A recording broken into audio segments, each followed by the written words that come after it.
Bismillahirrahmanirrahim. Assalamualaikum warahmatullahi wabarakatuh. Bismillahirrahmanirrahim. Orang di pedalaman Kalimantan, Sulawesi itu pertama itu nyari kayu, tapi bawaan hidayat, lama-lama bikin masjid. Saya pernah di Korea, ke sana orang nyari uang, niatnya juga nyari uang, tapi akhirnya tersiksa kalau enggak bikin masjid. Karena apa? Karena Allah itu Al-Hadi, zat yang memberi petunjuk. Maka kamu tidak usah khawatir, agama ini pasti jalan ila yaumil qiyamah, karena Allah Al-Hadi. Sama mbok kamu umat mbok weden-wedeni kowe ku amalan ora mesti ditampa, nek ora ditampa mlebu neraka. Ngono mulai ngaji ya tenang ae, tenang santai. Bahkan kadang bilang gini, Pak Yai tadi gak bener, masa ngecap orang mlebu neraka. Kita yang masyarakatnya gak tahu pintunya, Pak kayaknya tahu pintunya. Karena orang itu punya cara. Loh ya betul. Orang Bedui itu kalau ngaji sama Nabi itu lebih unik timbang yang soleh, timbang yang pinter. Sehingga banyak ilmu itu ditemukan dari orang Bedui. Karena cara berpikir itu aneh. Kalau orang soleh, orang waras kan berpikirnya ada aneh, standar. Jadi orang Bedui itu aneh. Pernah suatu saat Rasulullah itu khutbah cerita kiamat. Wah dahsyatnya kiamat kayak apa?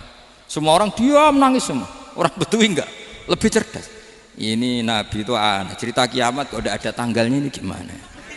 Orang nangis semua karena dahsyatnya kiamat kayak gitu. Bumi dihancurkan, wus. Pantas sudah nangis dewi-dewi. Ya ono sing nangis pabrik banyune macam-macam ya. Ini kalau kiamat gimana ini perjalanan air kemasan saya kan orang mikir mikir dewi-dewi gitu. Tapi ini enggak. Orang Bedui cara berpikir tuh enggak. Malah ya Rasulullah, mata sa'ah. Engkau itu cerita kiamat tapi enggak jelas tanggalnya. Kalau cerita kiamat ya harus jelas dong kapannya. Jadi unik. Jadi cara berpikir sahabat kaget semua loh. Kaget. Karena gak kepikiran. Nabi a'radu anhu, a'radu itu mengabaikan. Banyak sahabat yang menganalisis lam yasma'kan. Nabi memang gak dengar sehingga mengabaikan. Ada yang analisis lagi sami'a wa kariha. Sebenarnya Nabi dengar itu gak berkenan karena tengah-tengahnya khutbah kok tanya. Tapi si Arabi ini cerdas. Masuk akal kan? Misalnya mau pilihan presiden, orang mesti tanya kapan kan gitu. Ya kan? Mau ganti presiden atau ganti bupati, takarannya orang kan kapan? Kayak Mas Akom jadi wali ndak? Pertanyaannya kan kapan? Kalau jatuhnya kan sudah ya. Sehingga tanya, mata sa'ah ya Rasulullah. Lama-lama Nabi diangen-angen, bener juga orang ini. Saya cerita kiamat kok gak jelas kapannya. Ini Nabi menjawab. Tapi karena Nabi orang-orang yang sangat pinter, tanya balik, ma'atattalaha. Lalu kalau kamu berani tanya kiamat kapan, saya tanya balik, ya persiapan kamu apa? Jawabnya santai saja. Fawwah ma'atattalaha kabira sholatin wala siyamin walakinni uhibbuka ya Rasulullah. Saya enggak menyediakan apa-apa, sholat saya biasa aja, maksudnya standar. Ya kira-kira 5 waktu pas. Ya jenis saya lah kira-kira gitu. Wala kabira siyamin, dan saya puasa ya standar saja pas. Walakinni uhibbuka ya Rasulullah, tetapi saya mencintai engkau ya Rasulullah. Jawabannya Nabi apa? Almar'u ma'aman ahabba. Sebagian riwayat anta ma'aman ahbabta. Jadi hadis itu populer tuh barokahnya wong desa tadi. Andai kan dia punya etika, maka sowan dulu tanya 4 mata. Itu jadi hadis ahadi. Tapi barokahnya dia selonong di depan umum. Zaman Nabi khutbah itu jadi hadis mutawatir. Jadi kadang barang baik itu barokahnya orang yang enggak baik. Maksudnya su'ul adab. Tanya gitu kan su'ul, tapi itu barokah. Akhirnya hadis itu mutawatir karena didengar ribuan sahabat yang mendengarkan khutbahnya Rasulullah. Tapi kalau hadis itu satu-satu kan khossoni bidzalika Rasulullah, khossoni bidzalika Rasul, itu nanti jadi hadis ahadi yang kualitasnya jauh di bawah hadis mutawatir. Jadi barokahnya orang su'ul adab itu ya ada karena Allah yang mendesain ini. Akhirnya kata sahabat, kata Anas bin Malik, mereka itu mangkelnya bukan main sama Arabi tadi karena tanya nggak sopan sama Rasulullah. Tapi setelah Nabi jawab almar'u ma'aman ahabba fama farihu bisyai'in farahahum bidzalika badal. Mereka tidak pernah senang dengan hadisnya Nabi sesenang riwayat almar'u ma'aman ahabba. Barokahnya Arabi Bedui. Makanya saya sebagai kiai ini Bedui saya tak pertahankan ila yaumil qiyamah. Karena umat ini pernah terbarokahi oleh orang apa? Bedui. barokah suladab tadi. Jadi mohon ini supaya majelis ini kan majlisul iltorti Rasulillah, coba terlatihlah mengatakan Allah itu subjek, Allah itu al-fa'ilul mukhtar, Allah itu al-fa'ilul mukhtar, Allah itu yang menentukan alam ini. Dan Allah mensifati dirinya wa annahu huwa adhaka wa abka. Allah itu zat yang memberi orang itu bisa tertawa. Dan Allah juga yang memberikan orang itu bisa menangis. Mbok kayak apa kamu neror umat, amal nggak mesti diterima gini-gini. Ternyata neng majelis nangis ya, mulai guyu. Kadang guyu-guyune ngenyak tenane. Daripada apa ya agak-agak merodok orang yang dohirnya beda dengan batinnya, nggak perlu distatuskan seperti itu. Ya sudah biasa saja. Jadi, nah, fi muqaddimihim, imam besar dalam manhaj ini namanya Abul Hasan apa? Asyadzili. Abul Hasan Asyadzili itu kalau ada orang tanya gini, Beb saya ini susah, sholat saya tidak mesti diterima Allah gini-gini, marah. Enggak usah. Kafa bika jazaan an radiyaka laka ahlan. Sudah kamu ditakdir pernah sujud itu sudah keren. Saya itu andaikan dapat kabar dari malaikat bahwa sholat kamu tidak diterima, saya tidak susah. Bukan karena sombong.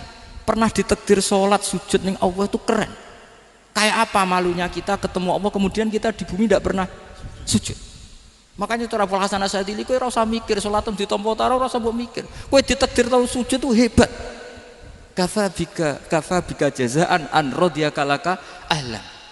Cukup kamu mendapat balasan dari Allah, kamu pernah ditakdir sujud. Gak perlu ngaji alim alama, nggawa sawi ngalor ngidul jalalain keren. Paling gak malaikat pernah melihat kamu, nggawa tak kitab gede. Gak penting paham, gak penting. Karena isra bakat paham Mas. Jadi Abul Hasan Asyadzili adalah orang yang dan itu Al-Hasani ya, dan itu Al-Hasani. Makanya macam-macam kita yang Al-Husaini sudah kita punya Faqih Muqaddam, punya banyak. Di Al-Hasani yang paling populer diantaranya adalah Abul Hasan Asyadzili. Beliau tuh kalau ngendikan sesuatu itu positif terus. Termasuk itu ketika ada orang resah sholat saya diterima ndak, kata beliau wes kowe sing sempurna ditakdir tahu sujud. Saya itu sebetulnya kadang-kadang miris, wes sholatku tompo ta ora, tapi saya sangat sadili, sangat sadili. Saya nggak pernah berdoa ya Allah ibadah kami jenengan terima ndak, karena takut kalau doa gitu keterusan itu terus ditompo ora, akhirnya keterusan gitu, akhirnya ngenes. Masa orang pernah sujud ngenes? Lama-lama gini setan masuk. Apa artinya saya sujud ternyata gak diterima? Lu wong kawula kok iskal tentang pernah sujud. Itu kan ibarat gini, kamu ngasih uang sama orang tua kamu, misalnya Habib Soleh ngasih uang Habib Ali, terus apa artinya tak kasih, kemudian beliau tidak terima kasih, itu kan lucu. Terima kasih tidak terima kasih, seorang anak ngasih orang tua itu keren. Makanya saya bangga dengan Habib Soleh ketika beliau mengumrohkan Habib Ali, sudah mendaftarkan haji Habib Ali. Gak usah mikir diterima apa enggak. Wes keren, itu sudah perilaku yang keren, yang hebat. Makanya saya sering ada orang mau cerai tanya saya, Gus saya ini cerai gak, istri saya kurang ajar gini. Gak usah. Tapi bojo kula judes. Uang di bojo itu wes keren, paling gak kowe ra darani jomblo.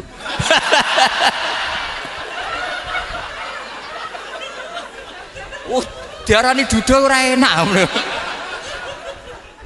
Wes luwe sabar di diarani duda mek diarani bojo judes. Enak bojo judes cek gagah.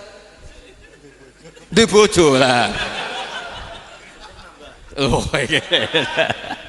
provokator itu. Jadi kafabika jazaan an radiyaka laka ahlan, sudah ditakdir pernah sujud itu sudah keren. Dulu ulama ala hadan nampak. Ulama dulu cara berpikir seperti itu. Makanya ulama dulu kalau nafsiri wasjud waqtarib sudah pernah sujud. Di Quran enggak pernah ada ayat wasjud lan sujudo sira ingkana kada wa kada ing kunta mutayakinan biqabuli sujudi. Kan ada sujud ya sujud saja, tidak usah mikir makbul apa tidak makbul. Sudah kalau sujud pasti waqtarib. Terus saya sebenarnya ya sebagai orang ya kadang wedi, salatku ditampa ta ora. Tapi kalau keterusan nanti ada was-was yang mengatakan opo artine sholat. Lu tuh kan ngeri seorang hamba sing uripe ning bumine Allah kemudian menyoal pernah sholat hanya karena takut gak diterima. Itu kan geblek banget. Nah, saya jenis kiai yang di partai itu. Enggak tahu kalau kene ndi kom. Sedih umat masa kamu gak ono kerene blas. Jadi nanti kalau misalnya ada manhajnya Habib Soleh yang tidak seperti itu tidak apa-apa, mungkin supaya orang nggak takabur, nggak fakhr, sehingga makanya mulai dulu lama itu ya partainya kalau nggak rojak ya khauf. Nah saya ini yang jelas terang-terangan ikut partai rojak saja, apa? Partai rojak, karena banyak yang sudah di partai khauf. Tapi saya rojak yang bil ilmi tadi. Makanya Sayyidina Umar radhiyallahu anhu itu yang namanya sama sujud. Saya itu punya kitab. Habib Soleh pernah tak tunjukin tulisan tangan saya. Muji-muji sujud. Sayyidina Umar ketika ditusuk seorang gila itu Majusi ya. Abu Lu'lu' terkenalnya itu Hulamul Mughirah terkenalnya. Ditusuk, dia sahabat, beliau sahabat, wali. Jadi nusuk Umar tuh kayak apa? Nusuk Mas Akom aja dosa besar, apalagi nusuk Umar.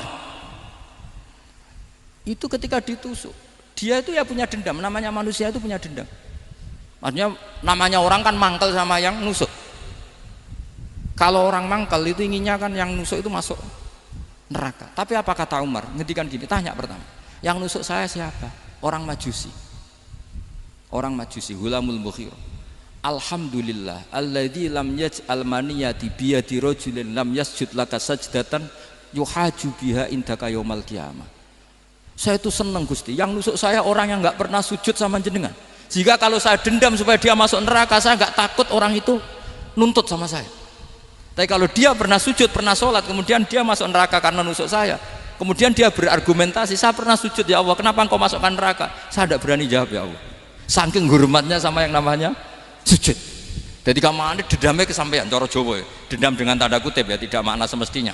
Jadi mangkel mbek sing nusuk nak mlebu neraka pantas wong ora tau sujud wae Gusti gitu. Tapi kalau pernah sujud kemudian dia masuk neraka karena saya, bisa yuhajuni biha yaumal qiyamah. Jadi kayak apa sujud? Saya apa? Nabi itu kalau muji sujud sampai ngingatkan wa hatta takuna sajdatul wahidatu khairan minad dunya wa ma fiha. Nanti kalau kamu di akhirat ketemu Allah, kenangan terbaik kita apa? Di dunia pernah sujud. Keren aja. Cara ning pondok wis tau bayar seharian lho. Cara sowan kiai tau ngamplopi Mas. Wis go jajan. Nah tapi kadang syaitan itu masuk tadi. Apa artinya sujud gak mesti ditompo, apa artinya sowan Habib ngaturi ra mesti ditompo, ngaturi kiai. Akhirnya ada ketakutan. Nah kalau ketakutan ini berlebihan lama-lama, ma faidatus sujud. Wah itu sudah buruk sekali wong hamba kok tanya ma faidatus sujud. Lah ini di pentingnya mazhab-mazhab Syadzili. Jadi saya ngaji agak-agak uraan wa amdan. Kalau ini watak sudah bukan. Jadi uraan itu ada dua, ada yang amdan bismil ilmunya banyak terus milih manhaj. Insya Allah saya partai itu. Ada yang uraan bakat Mas. Ada ya? Ada apa banyak? Nah sebetulnya khauf juga gitu Bim. Ada khauf itu karena ilm.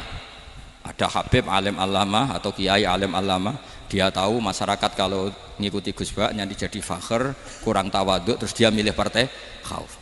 Lah yang buruk itu ada kiai yang milih khauf pancen dari awalnya sati cilik ya. Jenisnya wis sati. Jadi sebenarnya dia ndak cukup ilmunya nerangkan khauf, cuma jenisnya wis sati cilik. Wong ning omah lawang dikunci ono gludak-gludak, ono hantu putih. Jadi ya sama, yang bawa rojak bisa bawaan dablek, yang bawa khauf bisa saja bawaan ati cilik. Nah kita ingin yang bawa rojak ya bismil ilm, yang bawa khauf juga bismil ilm. Ya ono teh Mas, wong sing ati gede, pegawene dua blek, tapi enggak bawaan rojak, memang bawaan dablek. Ada yang ati cilik tapi bawaan khauf. Jadi mengatakan khauf tapi sebetulnya bawaan ati cilik. Nah kita inginnya ndak, kalau rojak ya bismillah kayak Abdul Hasan Asyadzili, kalau yang kampanye khauf kayak Said Abdul Haddad bawaan apa? Ilm. Sehingga kita ini kul inni ala bayyinatin mir rabbi, semua itu berdasar ilmu sing jelas welo-welo. Makanya semua nabi memaklumatkan apa? Kul inni ala bayyinatin mir rabbi. Jadi semua ilmu syaratnya apa? Bayyinah. Bayyinah itu kebenaran ilmiah sing jelas welo-welo.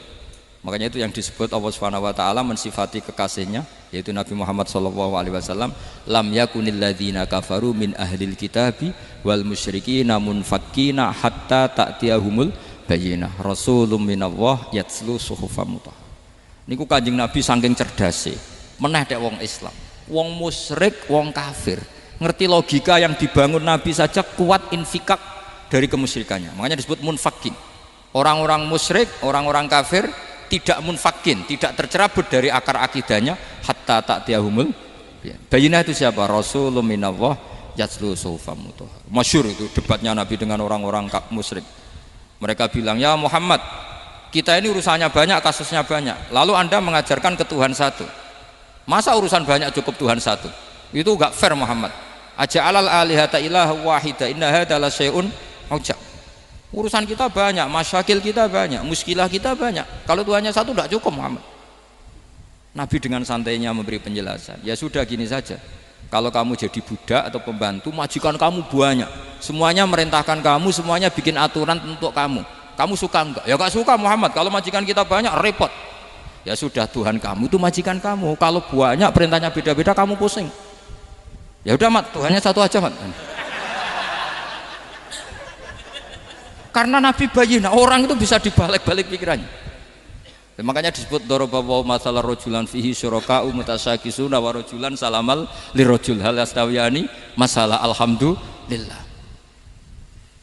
Jadi Nabi itu kalau adu argumentasi itu luar biasa. Jadi segampang itu Nabi memberi apa? Argumentasi. Karena beliau adalah al-hujjatul balighah. Jadi Nabi itu enggak pernah kalah. Pernah Nabi debat sama orang Yahudi, Muhammad, saya ini turunan Ibrahim, kita ini Israel ya, kita tahu Israel adalah turunan Nabi. Israel nama lain dari Yakub, Yakub bin Ishak bin Ibrahim. Padahal Yakub ini punya anak namanya Yahuda, makanya Yahuda bin Yakub bin Ishak bin. Kita ini yang mirip Ibrahim, bukan kamu. Tapi orang Yahudi itu nggak apal nasabnya, sehingga mereka bilang kita ini saking baiknya Ibrahim saja pengikut kita. Terus digojlok oleh Nabi, Ibrahim itu buyute Yahuda, makanya digojlok, ha antum ha ulai hajatum fi malakum bi ilm falimatu hajuna fi ma laysa lakum bi ilm. Kita adu debat ini sudah ilmiah, kenapa kamu menjadi tidak ilmiah? Kenapa Muhammad? Terus Allah menurunkan wa ma unzilatit taurat wal injilu illa min ba'di afala ta'qilun. Artinya gini, kalau Ibrahim dikatakan Ibrahim Yahudiyah, itu sama dengan saya berkali-kali podo karo sampean misalnya ngendikan Mbah Zubair itu pengagumnya Gus Roji misalnya. Padahal Gus Roji bin Ubab bin Maimun bin Zubair, misalnya Gus Roji bin Kiai Haji Ubab bin Kiai Haji Maimun bin Kiai Haji Zubair. Nah Ibrahim itu kan Yahuda bin Yakub bin Ishak bin Ibrahim. Terus mereka bilang Ibrahim itu pengikut Yahudi. Itu kan kebalik-balik. Kayak Habib Hasan itu pengagum Habib Soleh. Kan Habib Hasan rohnya ini gimana ini sih mbahnya kok dianggap. Nah sehingga orang Yahudi ketika Nabi berdebat beda dengan Nabi Muhammad SAW. Ketika ditanya kenapa kamu yakin agama tauhid, millata abi, karena ini agama nenek moyang saya, millata abikum apa? Ibrahim. Jadi jelas akhirnya orang Yahudi ngerti. Ya kan sama dengan mengatakan tadi Pak Karno itu pengagum Puan Maharani, kan aneh enggak kalimat ini? Mbah Hasyim Asy'ari itu pengagum Gus Dur, gak lucu itu debat.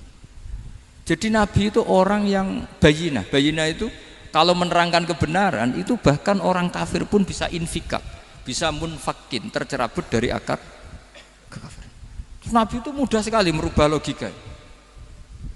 Makanya di Quran sering ada kata aro'aitum, karena memang tadi.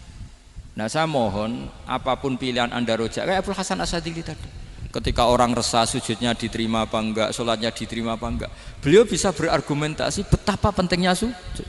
Wes ajeng kowe iku kawula, tahu sujud iku keren. Saman bayangkan betapa malunya kita kalau kita ketemu Allah kemudian di dunia enggak pernah. Lho paribasane kula mlebu swarga lah iku isin. Mlebu swarga tapi ning donya ora tahu isin. Sama seperti kowe di guru, saurip-uripmu ora tahu salam templek wis. Kira-kira seperti. Meskipun salam templek ora penting. Ya ora penting to, misale soleh salam templek 50.000, duwe wis akeh ngono. Nak masakom penting kudu rokok. Itu bukan nilainya kok, betapa malunya kita. Saya dulu mau sarang, andai kan tidak pernah khidmah sama, iya malu tenan sebagai apa? Santri. Makanya Sayyidina Umar ketika beliau dibunuh orang, itu pertanyaan pertama, dia pernah sujud enggak? Enggak pernah. Andai kan dia pernah sujud, maka saya tidak berani masukkan dia masuk neraka. Takutnya dia protes sama Allah, ya Allah saya pernah sujud, kenapa harus di neraka? Atau Umar ditanya Allah gini, Umar, kue ridho wong sing tahu nyembah aku kemudian dia di neraka? Kayak apa? Jadi makanya Umar ketika wafat ketika alhamdulillah alladzi lam yaj'al maniyati biyadi rajulin lam yasjud laka sajda. Ya, jadi saya mohon sekali jadi majelis ini sebuah majelis mubarak, caranya tauhidnya dibenarin ya, apa tauhidnya dibenarin. Jadi Allah itu adhaka wa abka, Allah itu al-hadi, Allah itu ar-razzaq. Sehingga menteri ekonomi mbok salah rumusillah wong tetep mangan. Mergo Allah itu ar-razzaq. Mbok negara dikelola keliru lah wong tetep mangan, wong Allah itu ar-razzaq. Kiai rada akeh sing di masalah. Tapi ya tetep agama ini jalan. Lho andai kan syaratnya agama ini kiai ini bener, wah ya repot. Kowe iso bayangno masakom bener terus. Tapi agama ini berkali-kali coba di TV itu banyak nyun sewu, ada ustadz, ada kasus apa, ada kiai, kadang ada masalah hukum. Agama ini jatuh enggak masalah. Padahal di TV sudah dinasionalkan kan, ada kiai terlibat kasus hukum atau ustadz tertangkap karena melakukan apa itu. Tapi enggak ngefek karena agama ini bihifdillah wa biriayatillah. Sama. Negara mana-mana kadang manajemen ekonominya enggak jelas, tapi masyarakat ya makan karena Allah Razzaq. Sama, aku kancanan Masako mengeluh, tapi Allah adhaka, akhirnya iso guyu. Padahal orang untungnya blas kancanan dede. Tapi karena Allah itu adhaka. Nah kita dengan istri yang kita cintai, dengan keluarga kadang nangis. Karena Allah itu zat yang bisa memberi abka. Wa annahu wa adhaka wa abka. Terus wa annahu wa amata wa ahya. Kita tidak ingin mati. Wah ya mati saja karena kita objek. Nah, hidayah itu seperti itu. Allah al-hadi. Apa? Allah itu kayak apa Korea, negara ateis. Enggak kebayang di sana ada ngaji Aqidatul Awam, Mabadi' Fikih. Sekarang banyak. Saya tuh kalau beli Aqidatul Awam perdusan tak kirimkan ke Korea. Sebelum saya ke Korea, karena sebagian santri saya di Jogja. Di sana ada ngaji Aqidatul Awam, ngaji Takrib. Bahkan saya di sana dilagokno sakduna fid dunya. Kayak apa Allah kalau ingin bikin hidayah? Karena Allah itu al-hadi. Wong Indonesia digerakno seneng duit. Bareng wis seneng duit mau apa? Korea. Setelah di Korea tersiksa karena enggak ada tempat sujud. Akhirnya urunan. Segampang itu kalau Allah menghendaki. Itu enggak dibenem MUI, enggak dibenem. Karena Allah al-hadi. Jadi saya mohon sekali tauhid ini dibenerin dulu. Allah tetap al-fa'ilul mukhtar, apa? Al-fa'ilul mukhtar. Sehingga Allah mensifati dirinya adhaka wa. Mbok kamu bendung kayak apa, orang ngaji saya tetap guyu. Sekarang iso mbuli saya, oh Gus Bab piye ngaji tidak guyu. Allah yang memberikan guyu kamu itu. Andai kan sesuai status kamu, kowe ora ngarep guyu. Utang akeh, jatuh tempo, bojo ora percaya. Gede-gede ya, kayak paham. Ya jadi ini tak isyatkan jenengan, saya ini tadi bawa kitab Fathur Rahman di Thalibi Ayatul Quran, mau tak kasihkan hadiah ke Sayyid Umar Hafid sebagai penyempurna karena beliau sudah Al-Husaini. Semoga ini dapat barokahnya Al-Hasani. Ini dikarang oleh zurianya Abdus Salam bin Masis. Abdus Salam bin Masis adalah guru dari Abul Hasan apa? Asyadili. Jadi kita tahu Sahibul Hikam Ibnu Athaillah As-Sakandari muridnya Abul Abbas Al-Mursi. Beliau muridnya Abul Hasan Asyadili. Beliau muridnya Abdus Salam bin Masis. Itu alami zada ini min dzurriyyati Abdus Salam bin Masis. Jadi ini Al-Hasani. Jadi ini sudah klub karena mulai dulu ya tradisinya gitu. Banyak sabaib ngaji barojak, bafadol. Nanti yang bafadol barojak yang ngaji Habib lagi. Seperti sanadnya Soleh di Sarang. Ya Soleh ngaji Bahmun. Tapi Bahmun ngaji Sayyid Alawi, Sadat ya. Ngaji Sayyid Zaini Dahlan, nanti setelah Sayyid Zaini Dahlan ngaji Ajam lagi Usman Adim Yati. Jadi ya biasa mulai dulu silsilah ya seperti itu. Jadi seperti dulu Ibnu Abbas termasuk Qorobatul Rasulillah. Jadi dulu Qorobatul Rasulillah itu Bani Hasyim sama Bani Muttalib. Tapi kalau sekarang ya tentu para sadat, para habaib. Dulu biasa Ibnu Abbas ngaji ke Zaid bin Sabit. Itu Ibnu Abbas yang mencium tangannya Zaid bin Sabit. Tapi Zaid bin Sabit juga mencium tangannya Ibnu Abbas karena karobati Rasulullah SAW. Jadi saya mohon semuanya itu insaf bil ilm ya, insaf bil ilm. Kayak tadi munfakina hatta ta'tiyahumul bayin. Jadi bayinah itu orang yang kalau menerangkan itu memberi penjelasan sing jelas welo-welo. Itu siapa? Rasulun minallah yatslu suhufam mutahharam. Beri Al-Fatihah.